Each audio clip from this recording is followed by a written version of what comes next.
What's up, guys? Today I'm going to hit you with some criticism with love. What I'm about to say, some people may not like it because they don't want to accept reality for what it is, but this isn't my personal idea. This is just, it is what it is. Today's day and age, people want to value different types of things, and a lot of people value career life and family life. The problem is, to have two people in a relationship that both entirely pursue their career and income to provide for the family, rather than having one parent who prioritizes staying home more when the kids are sick, bringing them to different events. It's not really realistic. You can't have your cake and eat it too. And we live in a world where women give birth to children. They have that beautiful gift. And I also believe they're more important for the children when they're younger for a lot of things. Just like I believe gender roles are important, I believe there's certain things I will teach a child about becoming a man that's a boy that women can't teach him. Just like there's a lot of things I wouldn't be able to teach my daughter. And I work with kids in school, and there's tremendous differences.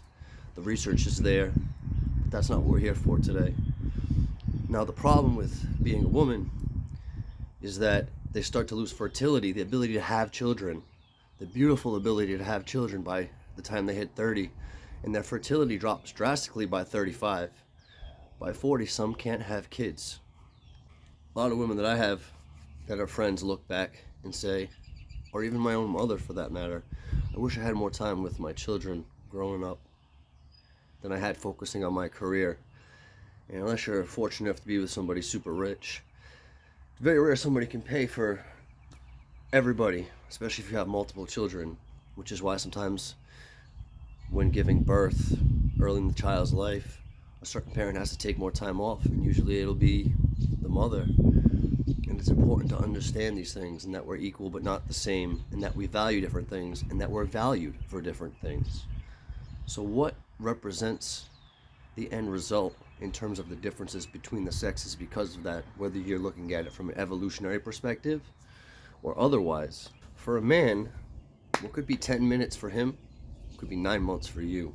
So of course women, of course, all sexes, women of all species in the animal kingdom, especially when you look at mammals, the women are more selective for obvious reasons.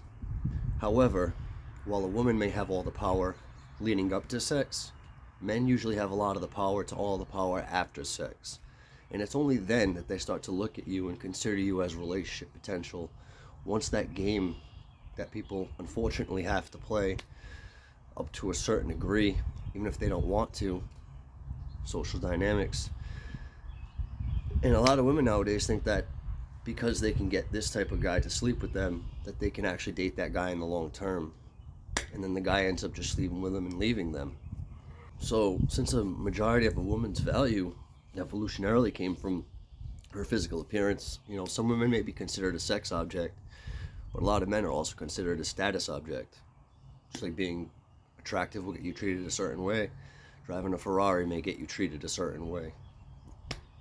Again, this isn't my idea, it just is what it is. But the thing that's most important to understand is that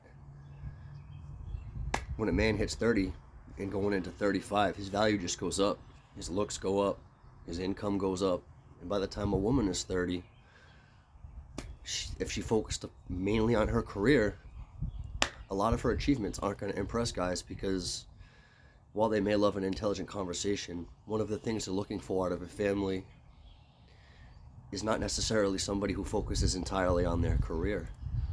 And while you may meet people that are in, and while you have a choice of personal preference, you have to look at society and question yourself and say, is the values I have about what I want to do with my life what I really want them to be, or what society is telling me important, versus my biology, which has been downtrodden on having a family and being valued in society as a mother or parents or family, raising the next generation. And you see all these men that are weak now since World War II, when all the men died and they didn't have good male role models. The only thing that stops a bad man is a good man. The only person that can stop somebody with a gun is somebody else with a gun.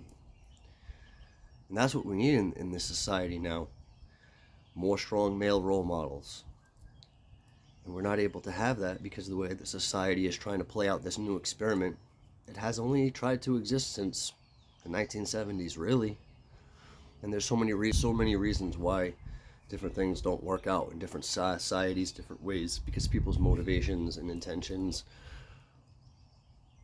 But if you're one of those people who's going to end up waiting it out too long and focusing so much on prioritizing the wrong things rather than what the opposite sex really wants from you, in the same way that men work so hard to get what they want, to be able to provide to the opposite sex for whatever reason, be more attractive so they can get a better partner, you're going to be in for a rude awakening when the younger, prettier girls who are able to have a family are still there and you're not getting picked anymore because you made the wrong decisions and because time isn't on your side. Now that you're a little bit older, you're not going to want to lower your value, but in terms of the way things work, it's really gone down a lot. So it's important to make these commitments early on in life about what you want to do, because no matter how productive you are and no matter how hard you work, if your values are in the wrong place, it won't matter.